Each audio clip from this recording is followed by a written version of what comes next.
South Korea, जिसे अक्सर land of morning काम कहा जाता है, टेक्नोलॉजी, एंटरटेनमेंट और कल्चर का ग्लोबल हब बन गया है।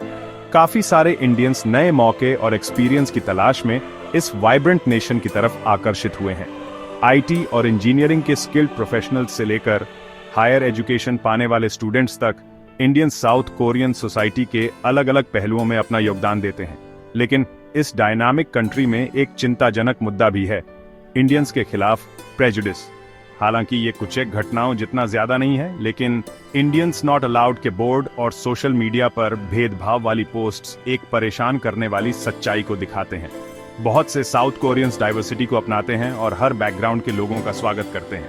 फिर भी कुछ इंडियंस के एक्सपीरियंस प्रेजुडिस के असली कारणों को समझने और अलग अलग कम्युनिटीज के बीच बेहतर समझ बनाने की जरूरत को दिखाते हैं। कल्चरल गलतफहमियों और पुरानी सोच से लेकर सोशल मीडिया के नेगेटिविटी फैलाने में भूमिका तक, हम इस समस्या के कई पहलुओं को देखेंगे। इस नाजुक मुद्दे पर बात करके हमारा मकसद साउथ कोरिया में सहानुभूति, समझ और एक ज्यादा समावेशी समाज को बढ़ावा देना है। हाल के सालों में साउथ कोरिया में एक परेशान करने वाला ट्रेंड देखा गया है, इंडियंस नॉट अलाउड के बोर्ड और सोशल मीडिया पर भेदभाव वाली पोस्ट्स। ये घटनाएं हालांकि कम ही हैं, लेकिन इंडियंस और जो लोग समावेश को महत्व देते हैं, उनके बीच गुस्सा और चिंता पैदा कर दी है। रेस्टोरेंट्स का भारतीय लोगों को एंट्री देने से मना करने से लेकर ऑनलाइन फोरम्स पर भेदभाव वाली टिप्पणियों तक, इस तरह के भेदभाव का दिखना बहुत परेशान करने वाला है। सबसे चर्चित मामलों में से एक सियोल के एक रेस्टोरेंट का था, जिसने साफ तौर पर नो इंडियंस अलाउड का बोर्ड लगाया था। भेदभाव का यह घिनौना काम जल्दी ही वायरल हो गया, जिसकी साउथ कोरिया और दुनिया भर में निंदा हुई। रेस्टोरेंट के मालिक ने कल्चरल डिफरेंस और संभावित गड़बड़ी की चिंताओं का हवाला देकर सफाई दी, जिससे और ज्यादा गुस्सा भड़का। सोशल मीडिया प्लेटफॉर्म भी इंडियंस के खिलाफ नफरत भरे भाषण और भेदभाव के लिए जगह बन गए हैं। ऑनलाइन जगहों पर अपमानजनक शब्द, रूढ़िवादिता और यहां तक कि हिंसा के लिए उकसाने जैसी चीजें देखी गई हैं, जिससे भारतीय निवासियों और विजिटर्स के लिए एक खराब माहौल बन गया है। इंटरनेट पर मिलने वाली गुमनामी लोगों को ऐसा भेदभाव दिखाने के लिए प्रोत्साहित करती है, जो वे खुलकर नहीं दिखा सकते। सभी के लिए ज्यादा समावेशी और स्वागत करने वाला समाज बनाने के लिए इस तरह के भेदभाव के असली कारणों का पता लगाना बहुत जरूरी है। साउथ कोरिया में इंडियंस के खिलाफ प्रेजुडिस कई कारणों से होता है, जिनमें कल्चरल गलतफहमियां, पुरानी सोच और सोशल मीडिया का असर शामिल है। असरदार उपाय ढूंढने और अलग अलग कम्युनिटीज के बीच बेहतर समझ बनाने के लिए इन कारणों को समझना जरूरी है। एक बड़ा कारण साउथ कोरियन सोसाइटी का एक जैसा होना है। ज्यादातर कोरियन लोगों की आबादी के साथ दूसरे कल्चर और नस्ल के लोगों के साथ संपर्क कम रहा है। इस अनजान चीजों का डर और अविश्वास पैदा कर सकता है, जिससे उन लोगों के खिलाफ प्रेजुडिस हो सकता है जिन्हें अलग माना जाता है। इसके अलावा समाज में गहरी जड़ें जमा चुकी पुरानी सोच भी भेदभाव को बढ़ावा देती है। कई पूर्वी एशियाई देशों की तरह साउथ कोरिया कन्फ्यूशियस के सिद्धांतों जैसे पदानुक्रम, अनुरूपता और अधिकार के लिए सम्मान को बहुत महत्व देता है। ये सिद्धांत कोरियन कल्चर के लिए महत्वपूर्ण होते हुए भी कभी-कभी एक सख्त सामाजिक ढांचा और उन लोगों को अपनाने में झिझक पैदा कर सकते हैं जो तय मानदंडों से अलग हैं। इन चुनौतियों के अलावा सोशल मीडिया का असर भी है। हालांकि इंटरनेट लोगों को जोड़ने और समझ को बढ़ावा देने का एक जबरदस्त माध्यम हो सकता है, लेकिन यह गलत जानकारी, रूढ़िवादिता और नफरत भरे भाषण के लिए भी जगह बन सकता है। इंडियंस के बारे में गलत जानकारी, जो अक्सर नेगेटिव दिखावे या कुछ एक घटनाओं पर आधारित होती है, ऑनलाइन तेजी से फैल सकती है, जिससे मौजूदा प्रेजुडिस और मजबूत हो सकते हैं। एक और कारण है कुछ साउथ कोरियंस द्वारा भारत और पाकिस्तान को एक जैसा समझना। प्रेजुडिस से लड़ने और समावेश को बढ़ावा देने के लिए इन मूल कारणों का समाधान करना बहुत जरूरी है। कल्चरल गलतफहमियां अक्सर प्रेजुडिस और भेदभाव का कारण होती हैं। साउथ कोरिया और इंडिया, जिनका इतिहास, परंपराएं और सामाजिक नियम अलग अलग हैं, उनके बीच कल्चरल डिफरेंस हैं जो गलतफहमियों और विवाद का कारण बन सकते हैं। एक आम बात पर्सनल स्पेस और कम्युनिकेशन स्टाइल को लेकर अलग अलग नजरिया है। साउथ कोरियन कल्चर आमतौर पर विनम्रता, संयम और अप्रत्यक्ष बातचीत पर जोर देता है। उदाहरण के लिए, सीधे आंखों में देखना टकराव जैसा लग सकता है, जबकि भावनाओं का सार्वजनिक रूप से प्रदर्शन करना अच्छा नहीं माना जाता है। इसके उलट भारतीय कल्चर ज्यादा एक्सप्रेसिव होता है, जिसमें शारीरिक नजदीकी और बातचीत में ज्यादा जोश को बर्दाश्त किया जाता है, जिसे भारत में सामान्य और सम्मानजनक व्यवहार माना जा सकता है। साउथ कोरिया में उसे असभ्य या आक्रामक माना जा सकता है। गलतफहमी का एक और कारण समय और समय की पाबंदी को लेकर सोच में अंतर है। साउथ कोरियाई लोग समय की पाबंदी को बहुत महत्व देते हैं और अपॉइंटमेंट या मीटिंग के लिए देर से पहुंचना अपमानजनक माना जाता है। हालांकि भारत में समय को लेकर ज्यादा फ्लेक्सिबिलिटी होती है और देरी को हमेशा बड़ी गलती नहीं माना जाता है। कल्चर के ये अलग अलग नियम दोनों तरफ निराशा और नेगेटिव धारणा पैदा कर सकते हैं। बेहतर समझ और सम्मान को बढ़ावा देने के लिए शिक्षा, क्रॉस कल्चरल ट्रेनिंग और खुली बातचीत के जरिए कल्चरल डिफरेंस को दूर करना बहुत जरूरी है। एक दूसरे के रीति रिवाजों और विचारों के बारे में जानकर इंडियंस और साउथ कोरियाई लोग आपसी सम्मान के आधार पर मजबूत रिश्ते बना सकते हैं। सोशल मीडिया, गलतफहमियों और नफरत को बढ़ावा देना। आज के जुड़े हुए संसार में सोशल मीडिया लोगों की धारणा बनाने और सार्वजनिक बातचीत को प्रभावित करने में एक बड़ी भूमिका निभाता है। हालांकि इन प्लेटफॉर्म्स के कई फायदे हैं, लेकिन इनका गलत इस्तेमाल गलत जानकारी फैलाने, रूढ़ियों को मजबूत करने और प्रेजुडिस को बढ़ाने के लिए भी किया जा सकता है। सोशल मीडिया का सबसे चिंताजनक पहलू इको चेम्बर्स बनाने की इसकी क्षमता है, जहां लोगों को ज्यादातर ऐसी जानकारी मिलती है जो उनके विचारों की पुष्टि करती है। इससे नेगेटिव रूढ़ियों और प्रेजुडिस को बढ़ावा मिल सकता है, क्योंकि यूजर्स अलग अलग विचारों से रूबरू होने या अपने प्रेजुडिस पर सवाल उठाने की संभावना कम होती है।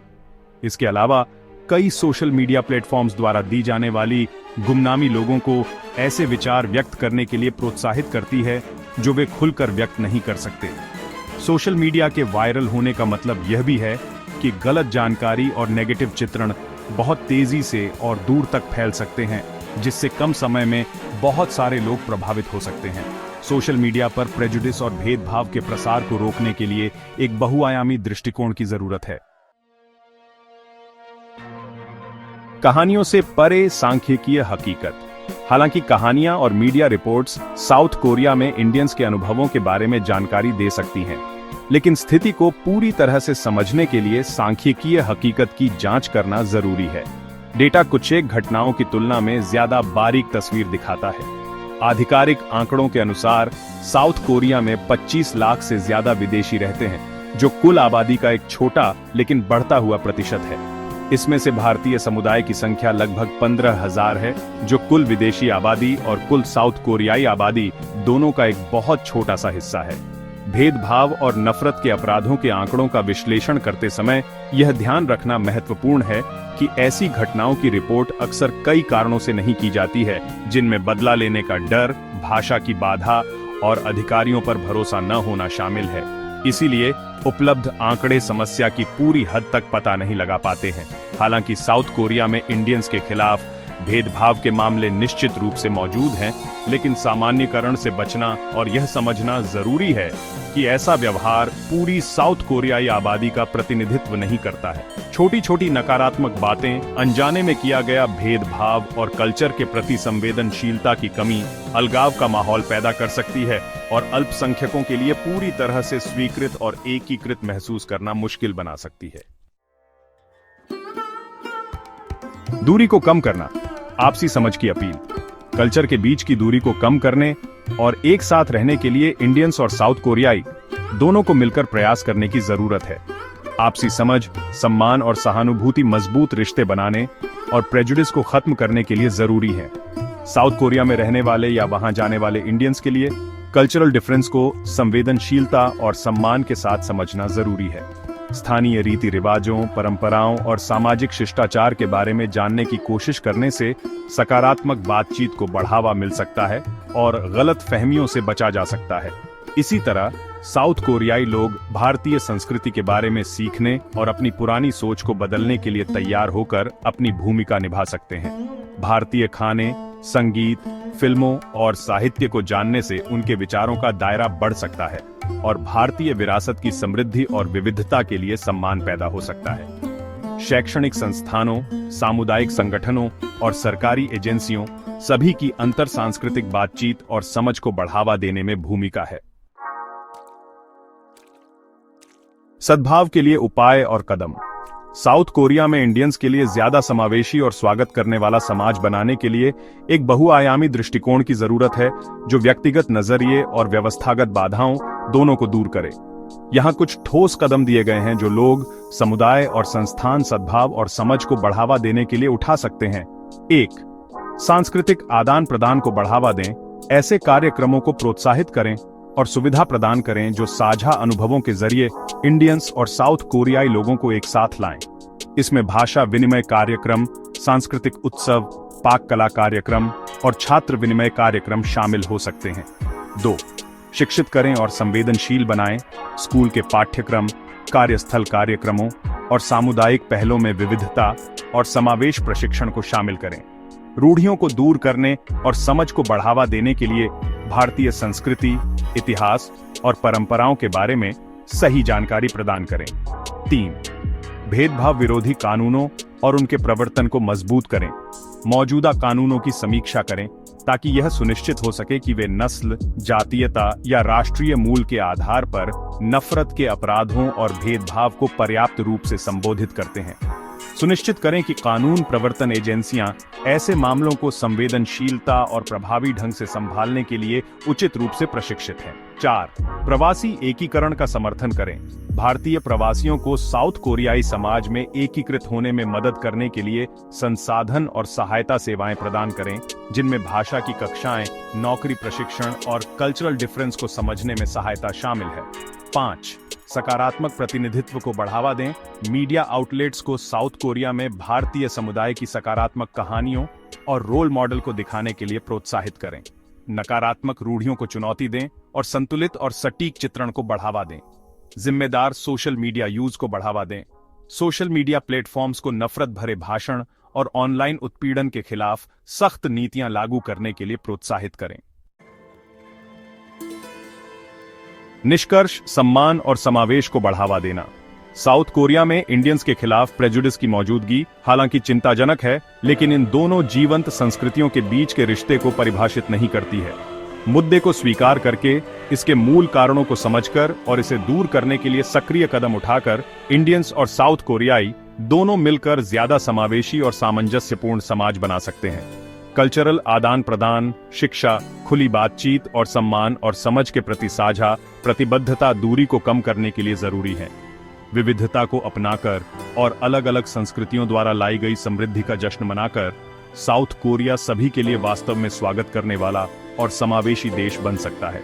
ऐसा समाज बनाना जहां हर कोई अपनी पूरी क्षमता तक पहुंचने के लिए मूल्यवान, सम्मानित और सशक्त महसूस करे, एक साझा जिम्मेदारी है और इसके लिए समाज के सभी वर्गों के निरंतर प्रयास और प्रतिबद्धता की जरूरत है।